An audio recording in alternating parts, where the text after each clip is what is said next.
देखो सर, आप मेरी वीडियो देख रहे हो नॉलेज के लिए, बल्कि टारगेट के लिए वीडियो कभी मत देखना। मैं आपको बता दूं, मुझे नहीं मज़ा आता है टारगेट चीज़ों में। हमारे टारगेट हासिल हो जाते हैं। मैं आपको अच्छे शेयर में इसलिए पोजीशंस बनाई कि वो आज हमें 10 रुपये बढ़कर दिखा दे, और अगर वो 5 रुपये घटकर दिखाए तो हम वहाँ पर क्या करेंगे, लॉस बुक कर लेंगे। सोच रही है, इसलिए सोच रही है कि वो भारत में AI पर फर्स्ट कंपनी बन सके। कितनी बड़ी इंपॉर्टेंट न्यूज़ है। और देखो सर, एक चीज़ मैं आपको बताऊं, या कोई शेयर पकड़ लिया, चलो NHPC पकड़ लिया और वो चाल दिखा रहा था पॉजिटिव पॉजिटिव पॉजिटिव। आपने आज खरीदा, 2 दिन बाद बेचा, आपने बढ़िया प्रॉफिट ले लिया। छोटी न्यूज़ लग सकती है, पर इस न्यूज़ ने बड़े सोचने वाले निवेशकों को हिला दिया। और जो निवेशक, चाहे वो छोटा हो, तो सर इन्वेस्टमेंट आपका 10 का हो या 10 लाख, गतिविधियों को मैं भाप कर आपके लिए वीडियो बनाता हूं। बल्कि ऐसी कोई भी चीज़ नहीं होती कि मैं वीडियो बना रहा हूं इसलिए शेयर भाग रहे हैं या गिर रहे हैं। मैं तो आपको सच्चाई की तरफ ले जाने वाली दिशा ही दिखाऊंगा सबसे पहले।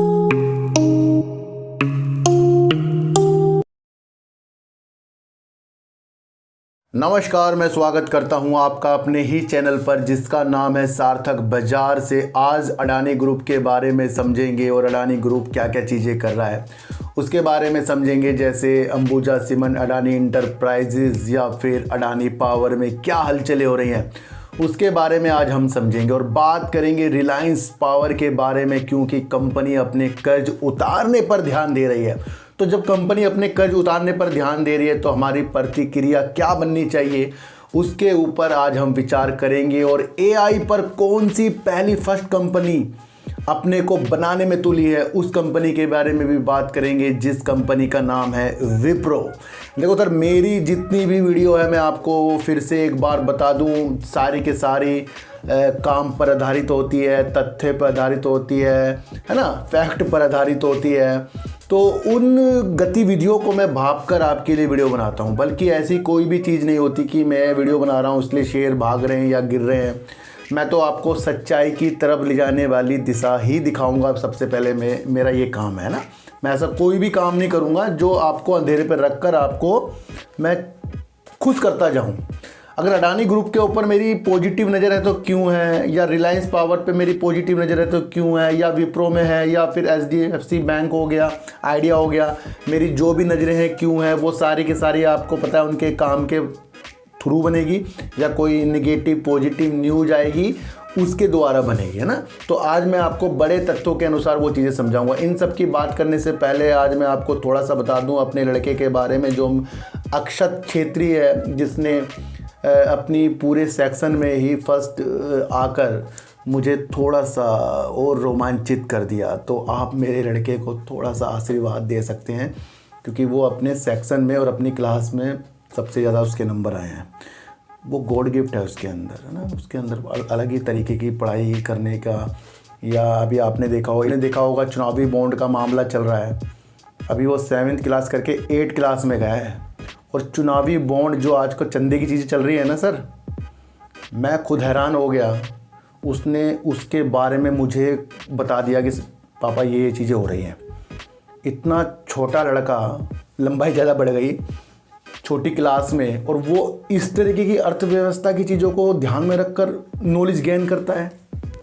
तो मुझे लगता है कि उसके अंदर कुछ अलग ही गिफ्ट है, और होता है ये गिफ्ट भगवान की तरफ से ना। और छोटा वाला लड़का मेरा ज़्यादा पढ़ता ही नहीं है, वो अपना खेल में लगा रहता है। तो आप मेरे लड़के को थोड़ा सा आशीर्वाद दे सकते हैं, जिसका नाम है अक्षत छेत्री। ठीक है सर, सार्थक छेत्री मेरे भतीजे का नाम है। उसने भी बहुत अच्छा काम किया, और उसने 3 चेक जीते हैं अपने स्कूल से, अपने कुछ चीज़ों के साथ, है ना। तो वो भी बहुत तेज़ है अलग चीज़ों में। देखो सर, अब मैं आपको एक चीज़ बता दूं, जहाँ भी हम आने वाली फ्यूचर के बारे में देखते हैं और सोचते हैं कि अगर कुछ चीज़ आज हमारी नज़रों में आ रही है तो वो 4 साल, 5 साल, 2 साल, 3 साल बाद क्या क्या चीज़ें डाल कर जाएगी, है ना। कोई सा भी सेक्टर वो हो सकता है। जैसे पहले मोबाइल आया था तो किसी ने सोचा नहीं होगा कि बाद में टच मोबाइल आएगा, फिर फोल्डिंग मोबाइल आएगा। पर कितने मोबाइल आ रहे हैं, क्या हो रहा है, एक बार कुछ चीज़ आ जाती है तो उसके कई कई चीज़ें निकल जाती हैं, और नई नई चीज़ें फिर आधुनिक तौर पर और डेवलप करती जाएंगी, है ना, कोई सा भी आविष्कार हो जाए वो आगे जाकर और अच्छा होता जाएगा। इसी तरीके से एक जो हमारे सामने सेक्टर आ रहा है एआई का, और एआई पर मैं आपको कई बार बताकर चला हूँ, जैसे अभी हमारे देश के प्रधानमंत्री जी ने कहा कि इस मौके को हाथ से नहीं जाना है कि हम पूरी दुनिया में इस क्षमता का नेतृत्व करें, ये हाथ से नहीं जाने देना है। और फिर बीच में मैंने आपको बताया था कि मंत्रालय अपने फ्यूचर के बारे में सोच रहा है कि किस तरीके से वो अपने चीज़ों में एआई का यूज कर सके, ये भी मैंने आपको बताया है। फिर मैंने इन्फीबीम के बारे में आपको बताया है, गुजरात में एआई का हब खोल रहा है। ये सारी चीज़ें मैं आपको बताता जा रहा हूँ। अब काफ़ी कंपनी एआई के क्षेत्र पर वर्क कर रही हैं, जैसे टेक महिंद्रा एआई पर कर रहा है, इन्फीबीम कर रहा है, इन्फोसिस, आईटी कंपनी अधिकतर इस तरीके की चीज़ें कर रही हैं। फिनटेक कंपनी भी एआई पर वर्क कर रही हैं। और अब तो आपको हर डिपार्टमेंट में, गवर्नमेंट हो प्राइवेट हो, सब में एआई की चीज़ें आगे जाकर और आधुनिक तौर पर देखने को मिलेगी। तो एक बहुत अच्छी न्यूज़ निकल कर आ रही है विप्रो से, और विप्रो आपको पता है आईटी कंपनी है, एक बेस्ट कंपनी है जो देश में अच्छे रोजगार के अवसर और अच्छी चीज़ों के साथ आगे बढ़ती है। देखो सर, विप्रो ने अपने लगभग सभी कर्मचारियों को एआई यानी कि आर्टिफिशियल इंटेलिजेंस या फिर जेनरेटिव एआई, है ना, इसके परीक्षण देने की चीज़ें सोची है, दोनों में परीक्षण देने की चीज़ें सोची है।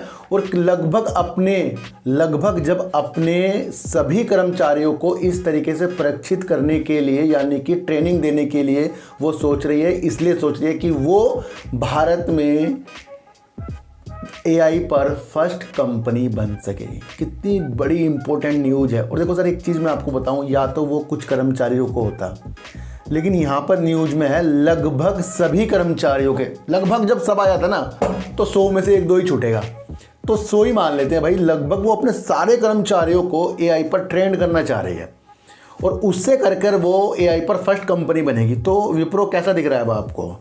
तो मैं ये नहीं कहूँगा कि ये कल को 100 रुपये बढ़ेगा या 200 रुपये गिरेगा या 50, 25, 30, ये सब छोड़ो इन चीज़ों को। ये चीज़ें समझनी नहीं है हमें। ये तो वो चीज़ें करेंगे जिनको अपना पैसा बार बार कम करना होगा। क्योंकि अगर हमने किसी भी अच्छे शेयर में इसलिए पोजीशंस बनाई कि वो आज हमें 10 रुपये बढ़कर दिखा दे, और अगर वो 5 रुपये घटकर दिखाए तो हम वहाँ पर क्या करेंगे? लॉस बुक कर लेंगे। और अगर आपने किसी के काम को समझकर शेयरों के अंदर एंट्री कर दी और सोचा कि भाई मैं तो अच्छा प्रॉफिट लूँगा और सिप के साथ खरीदूंगा, तो वो क्या करके जाएगा? वो आपके 100 रुपये के 120 रुपये बनाकर जाएगा। क्योंकि जब तक कि आप उसे बेचने नहीं, जब तक कि वो आपके 120 ना बने। और 120 वो बनेगा जरूर अगर उसकी दिशा इस तरीके की हो, पॉजिटिव संकेत की तरफ हो। तो पॉजिटिव संकेतों को तलाश करना शुरू करें। रोज की हबड़ा तबड़ी वाली चीज़ें इससे दूर हो जाइए, क्योंकि अंत में जो ज़्यादा अपना प्रॉफिट बुक करता है या इन्वेस्टमेंट पर लंबे समय के लिए टिकता है, अंत में वही जीतेगा। देख लेना, अगर हम रोज़ करके भी प्रॉफिट या लॉस बुक करते हैं तो उसका मतलब नहीं है। एक तो माइंड ख़राब हो रहा है, ऊपर से मनी कम हो जाएगी भाई। तो अगर आपने किसी एक शेयर से, देखो एक छोटी सी बात बता रहा हूँ, अगर आपने कोई शेयर पकड़ लिया, चलो NHPC पकड़ लिया, और वो चाल दिखा रहा था पॉजिटिव, आपने आज खरीदा, 2 दिन बाद बेचा, आपने बढ़िया प्रॉफिट ले लिया, फिर थोड़ा बैठे, फिर खरीदा, फिर आपने प्रॉफिट ले लिया, फिर खरीदा, फिर प्रॉफिट ले लिया, इस तरह करते 4, 5, 6, 7 बार कर दिया। अब ऐसा तो होगा नहीं कि हर बार आपके ये चीज़ें सही चलती जाएंगी। फिर क्या होता है, कुछ थोड़ा सा बैठ जाना पड़ता है। लेकिन कुछ लोग तब भी नहीं मानेंगे, वो सोचेंगे भाई यहीं से ऊपर जाएगा। फिर क्या होगा? फिर शेयर नीचे आता है, तो यहाँ फंस जाता है भाई रोज़ का काम करने वाला। तो समझो, एआई पर फर्स्ट कंपनी बनने की राह देख रही है। वो इसलिए देख रही है, ऐसे नहीं बन रही है वो, पहले वो परीक्षण देगी अपने कर्मचारियों को। तो ये चीज़ें देखी जाती हैं मार्केट में, और वो अच्छे शेयरों पर अपनी अगर आपकी नज़र होगी तो मैं बता रहा हूँ बहुत बेस्ट आपको आगे की तरफ लग सकता है। देखो सर, अडानी पावर की एक पूर्ण स्वामित्व वाली कंपनी है महान एनर्जेन, या कंपनी है, विद्युत परियोजना की वो कंपनी है। तो वो अडानी पावर की ही इकाई है, तो यानी कि अडानी पावर ही इससे लाभान्वित होगा। देखो सर, क्या भारत की चीज़ें चल रही हैं कि 2 दिग्गज अरबपति इंडिया के और 2 जाने माने काम करने वाले, और दोनों ने आपस में एक समझौता कर लिया है। ये अचंभित कर दिया इस न्यूज़ ने कि रिलायंस इंडस्ट्री ने अडानी पावर की एक इकाई में करीब 26% की हिस्सेदारी अपनी आवश्यकताओं के अनुसार जो उनको चाहिए थी। इसकी वजह से उन्होंने 20 साल तक के दीर्घकालीन ये समझौता कर लिया। इससे क्या दिशा दिख रही है? इससे ये दिशा दिख रही है कि भाई अगर आगे बढ़ना है तो कंधे से कंधे मिलाकर भी चला जा सकता है। अब अरबपति आपस में ऐसा समझौता करेंगे, किसी ने सोचा नहीं होगा। इससे दो राह दिख रहे हैं। एक तो भारत इससे मजबूत हो रहा है। जब हम अलग अलग दिशा में वर्क करते हैं और एक दूसरे की काट करते हैं तो वहाँ पर प्रॉब्लम स्थित हो जाएगी। पर अगर कुछ परियोजना में कुछ आपस में चीज़ें हों तो वहाँ पर क्या होगा? प्रोग्रेस होगी, है ना। एक लकड़ी टूट जाती है, इकट्ठे करोगे तो जुड़ जाती है। तो वो दिशा मैं आपको दिखा रहा हूँ। तो अडानी पावर की एक इकाई मर जब रिलायंस इंडस्ट्री ने अपनी आवश्यकताओं के अनुसार, ज़रूरत के अनुसार जो चीज़ें की हैं, तो उनको भी बिजली चाहिए होगी ना, तो वहाँ पर एक ऐसी दिशा दिखी कि आगे जाकर भी इस तरीके की और भी कुछ चीज़ें हो सकती हैं। तो यहाँ से अडानी ग्रुप और रिलायंस इंडस्ट्री दोनों मजबूत होते जा रहे हैं। तो सर किसी को ये छोटी न्यूज़ लग सकती है, पर इस न्यूज़ ने बड़े सोचने वाले निवेशकों को हिला दिया। और जो निवेशक, चाहे वो छोटा हो, देखो सर, इन्वेस्टमेंट आपका 10 का हो या 10 लाख का हो, उस 10 रुपये में भी वही आपकी वैल्यू लगनी चाहिए जो किसी के 10 लाख पे लगती है। क्योंकि अगर आपने 10 रुपये की कुछ चीज़ें खरीदी और सिर्फ ऐसे मन से खरीदी, भाई 10 ही तो लग रहे हैं, चले जाएंगे, तो वहाँ क्या होगा? वो सिखा नहीं रहा है, वो तो आपकी उस प्रतिक्रिया को, तुक्के वाली को अच्छा करते जा रहा है। और कभी तुक्का वाला चीज़ कभी शेयर मार्केट में चलेगी? नहीं चलेगी। तो ये आपको समझना है। तो अडानी पावर के अंदर इस तरीके से ये चीज़ें हुई हैं। ये अडानी पावर की दिशा आने वाले समय के लिए अच्छी करेगा जी, ये आप समझ लेना। देखो सर, अडानी इंटरप्राइजेज जो है, इसके कई कारोबार की जो कंपनी इसके साथ पहले जब ये सूचीबद्ध हुआ था तो कई सारे इसके साथ कारोबार थे। फिर अलग अलग वो कारोबार अलग अलग कंपनियों में होते गए। तो ये भी आपको समझना है। आज हम अडानी ग्रुप का एक वजूद समझेंगे कि क्या बिजली, डेटा सेंटर, हवाई अड्डे, पावर, या फिर सीमेंट, या फिर बंदरगाह, तेरी गैस, कोयला खनन, सड़क, इतने सारे सेक्टरों में काम करता है। मैंने आपको एक चीज़ बताया था कि जो अडानी ग्रुप है ना भाई, लोग इसको कितना ही बेकार बता दें, पर आपने एक चीज़ देखी होगी, देश में तो निवेश करते ही हैं, पर GQG ने कितना इनमें निवेश कर रखा है? हमें तो बेकार लग गया था ना हिडनबर्ग के बाद। जो इतने बड़े बड़े प्रोजेक्ट में सड़क जरूरत, हवाई अड्डे जरूरत, कोयला जरूरत, पावर जरूरत, बंदरगाह जरूरत, गैस जरूरत, सीमेंट जरूरत। छोटा मोटा काम है ये, बड़ा काम है। और सीमेंट का अगर मैं आपको एक चीज बताऊं तो सीमेंट के अंदर ये अपनी दिलचस्पी और बढ़ाते जा रहे हैं। देखो सर, आप मेरी वीडियो देख रहे हो नॉलेज के लिए, बल्कि टारगेट के लिए वीडियो कभी मत देखना। मैं आपको बता दूं, मुझे नहीं मजा आता है टारगेट चीज़ों में। हमारे टारगेट हासिल हो जाते हैं, मैं आपको बता दूं, पर वो मैं बताऊंगा तो वो मुझे मज़ा नहीं आएगा उन चीज़ों में। मैं आपको काम समझो ना। अंबुजा सीमेंट आज से नहीं, मैंने आपको ये बता रहा हूँ कि आज मुझे कुछ पता लगा तो मैंने आपको बहुत चौंका दिया इसके अंदर। अंबुजा सीमेंट में मैं आपको कब से चौंका रहा हूँ। अडानी पावर अगर आज ये चीज़ें हुई तो ये आप ये मत समझना कि इसे आज से मैंने आपको सही बताया। ये मैं तब से बता रहा हूँ जब ये शेयर 100 रुपये करीब का भी था, ये ध्यान रख लेना, है ना। तो आज से नहीं मैं आपको अडानी पावर हो गया, अंबुजा सीमेंट, अडानी इंटरप्राइजेज हो गया जी, इनके बारे में समझा रहा हूँ, या मैं आपको विप्रो के बारे, ये मैं आपको कब से बीती, अगर आप मेरी वीडियो देखोगे, जो मैंने शेयरों पे वीडियो बनाई है ना, वो टॉप पर है सारे के सारे। सर मैं आपको बता दूँ, है ना। तो मैंने काम समझा उन चीज़ों के द्वारा। तो अडानी ग्रुप जो है, अडानी फैमिली जो है, अंबुजा सीमेंट पर अपनी हिस्सेदारी को बढ़ा रहा है और उसने वो हिस्सेदारी बढ़ा भी ली है। करीब 6,661 करोड़ रुपए का निवेश किया है और इस निवेश के साथ अंबुजा सीमेंट पर अडानी फैमिली की हिस्सेदारी हो गई है करीब 66.7% की। क्यों ऐसी सीमेंट की चीज़ों के अंदर अडानी फैमिली अपनी हिस्सेदारी को बढ़ा रहा है? देखो, देश में इंफ्रास्ट्रक्चर बढ़ता जाएगा, देश में सड़क, ये चीज़ें होती जाएंगी, वहाँ पर हर एक तरफ आपको सीमेंट की चीज़ें देखने को मिलेगी। देश प्रगति करेगा, कई अलग अलग चीज़ों में वर्क होगा, तो सीमेंट तो एक महत्वपूर्ण भूमिका निभाता ही है। तो इसलिए इन्होंने ACC और अंबुजा सीमेंट का अधिग्रहण किया था। और अंबुजा सीमेंट के अंदर हिस्सेदारी बढ़ाना ये अपने आप में एक ऐसी चीज़ है कि कहीं ना कहीं अडानी ग्रुप इस अंबुजा सीमेंट के तहत बहुत बुलंदियों तक जाएगा, कि मैं आपको पहले भी बताकर गया हूँ, है ना। तो अगर इन्होंने 6,661 करोड़ की कुछ हिस्सेदारी लेकर बैठे, तो ये नहीं कि ये अभी इस हिस्सेदारी से बहुत बढ़िया शेयर भागेगा जी, मज़ा आ गया जी, नहीं, दूर की मंशा के साथ होता है स्टेक प्रमोटरों का। तो यह आपको समझना है।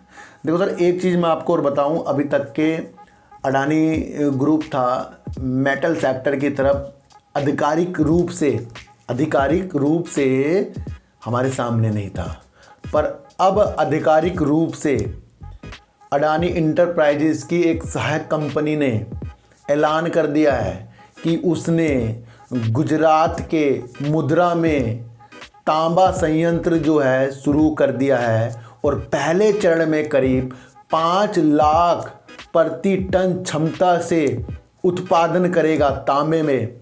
और तांबे पर जब इस तरीके का इसने अपना स्टेटमेंट दिया, तो उससे आपको देखना चाहिए कि कुमार मंगलम बिरला जो हिंडाल्को की कंपनी के मालिक हैं, उनके ऊपर इस न्यूज़ से टक्कर वाली चीज़ें आ रही हैं।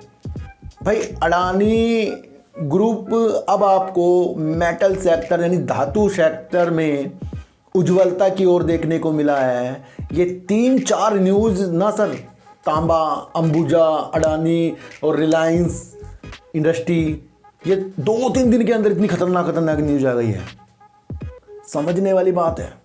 मैंने आपके लिए अडानी पोर्ट को कवर कर दिया, अडानी गैस को कर दिया है, अडानी पावर और अडानी अंबुजा सीमेंट, और ये अडानी इंटरप्राइजेस को मैंने अभी आपके लिए कर दिया है। तो मैंने आपको बताया ना कि कई कारोबार से जब अडानी इंटरप्राइजेस स्टार्ट हुआ था, तो आपको देखना है उनके कारोबार अब अलग अलग हुए हैं, लेकिन ये जो तांबे का कारोबार है अडानी इंटरप्राइजेस के तहत ही आएगा, क्योंकि उनकी एक सहायक कंपनी इस चीज़ को कर रही है। करीब 1.2 अरब डॉलर का निवेश पहले चरण में होगा, 2 चरणों में काम होगा, 2 चरणों की क्षमता 10 लाख प्रति टन साल की होगी, और ये आपको समझना है पहले चरण में 5 लाख की होगी। तो पहले चरण से स्टार्ट हो रहा है। गौतम अडानी को आज आपने समझ लिया, गौतम अडानी के ग्रुप को यानी अडानी ग्रुप को आपने समझ लिया है, Adani enterprises, Adani power, Ambuja cement जैसी चीज़ों को आपने समझ लिया है। तांबे के कारोबार में स्टार्ट होने से ये थोड़ी सी टक्कर जो हिंडाल्को को देगा वो आपने समझ लिया है। AI पर अगर आप सोचेंगे कि फर्स्ट कंपनी बनने के लिए विप्रो अपने कर्मचारियों को परीक्षण कर रही है, वो आपने समझ लिया है। अब आप समझेंगे आर पावर, रिलायंस पावर को। देखो, सबसे पहले मैं आपको एक चीज़ बताऊं, इसका हाई और लो देखेंगे कि 52 सप्ताहों में रिलायंस पावर ने क्या बुलंदी और क्या निचाई हासिल की है।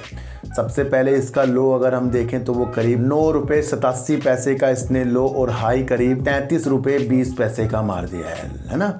तो कंपनी 33 रुपये 20 पैसे और 9 रुपये 87 पैसे तक भी कंपनी गई है।